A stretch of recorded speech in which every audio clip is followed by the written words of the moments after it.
A lot of potential. Yeah, yeah, and their music's kind of unique in that it's hip hop with the kind of the old feel to it.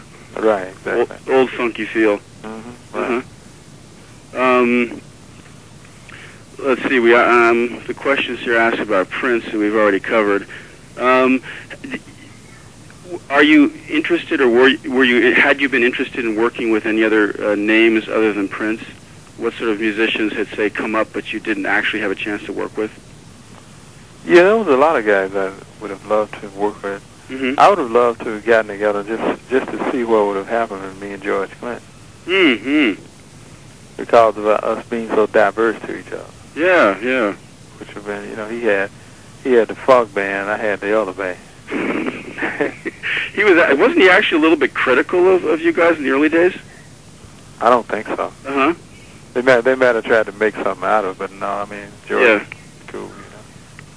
Yeah. Sometimes media tries to create that kind of thing. Yeah, yeah.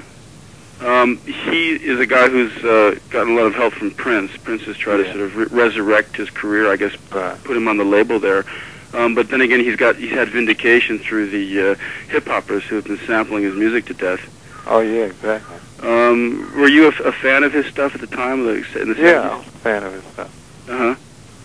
Which, you know, I'm sure he was a fan of ours, too. So we probably was a fan of each other. Yeah, yeah. Yeah, and who else came up? What other names had you thought of?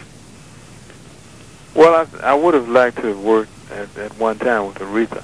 Because I thought, you know, there's a voice, man, that's just incredible.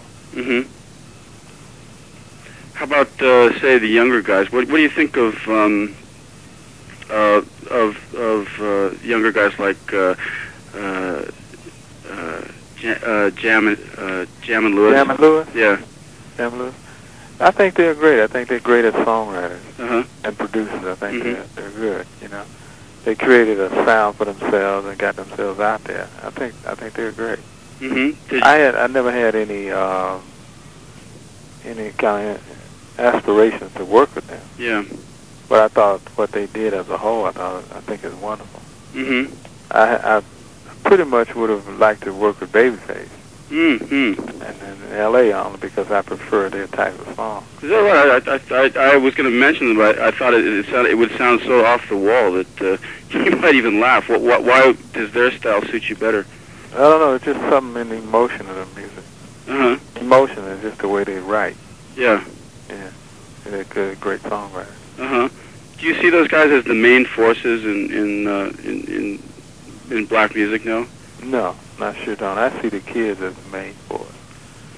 So there's kids that are taking new approaches to things, you know, going different directions. Like, I don't know any names to be honest, but at the same time, I hear it, you know, on radio. I hear there's a lot of other directions being taken. Do you like rap at all? There's some rap that I do like, yes. I like the more musical, adventurous rap. I don't like the profanity and all the put down and stuff like that. Gangsta. Yeah, the gangster thing. That's not my bag. I guess you used Yoko for your jacket artist. Yeah. How did that come about? That came about from me viewing in a magazine looking for an artist. And so I just was attracted to his work. Was this the first time? Or? Yes, first time. And you just approached him and he said yes? That was the... Yeah, we had correspondence and he agreed to do it. Okay, I think there's one last question here. Yeah, this guy was saying, you know, he wanted to thank you, first of all, congratulate you and thank you for this record here, because it's a return to the real Earth, Wind, and Fire.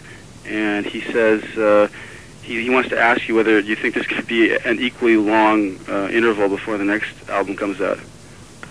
No, I don't think so. I think the next record will be a lot faster because now that we have found the direction, you know what I mean? Yeah. Found a direction between analog and digital. We would attempt to do the same thing again.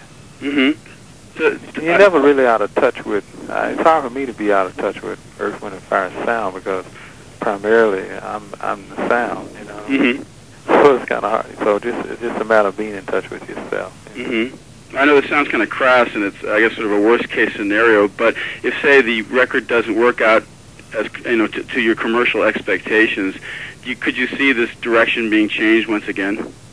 I could see that, but I mean, what I would continue to do is to do just the best that I can. Mm-hmm. I think it still would give me reason to, like, I wouldn't try to do a record exactly like this again. I would just continue on in my pursuit, chalk it up as experience. Mm-hmm. Mm-hmm. You know what I mean? Yeah. But for you, obviously, music is a lifelong thing. Do you see yourself performing, say, into your 70s? Possibly. Yeah. Possibly, yeah. Because I've been performing since I was a kid, and I've been doing it all my life. So it's kind of a part of me. Mm-hmm. But do you think you can maintain the high level of energy? Because an Earth, Wind, and Fire show. I doubt I'll probably be out there on a cane. When you guys came here, what was it? It must have been 77 or 78. I think your last Japan tour was. I mean, No, we were there in '91. Was it 91? Yeah. Gosh, it seems like it was a longer time ago. But yeah, '91. We were at the what's the name? It's Tokyo Dome. Oh, I see. Okay, I saw you at NHK Hall before that, which must have been a couple years before that. Oh yeah, I see. But it's as exhausting an experience for the audience as it must be for the performers. Yeah, I know. So, I know. We're very energetic on stage. Yeah. It was a white-hot affair, definitely. All right, Maurice. Well, okay. Mr. White, thank you very much for your time. And thank you, my brother. It was really nice talking to you. Once again, this is for Rocking On Magazine, and my name is Steve Harris. And, okay, beautiful, Steve. Yeah, okay. I hope to see you. Hope to see you. You stay over there permanently, right? Yeah. I'm always here. So actually, we interviewed you, I think, after your solo album. Oh, I see. Yeah, you would come out here, and you probably don't remember these things, but actually we talked to you once before, and okay. Maybe get a chance to. Yeah. Okay. Okay. Thanks a lot, huh? Take care, man. Yeah, you too. Bye-bye. Bye.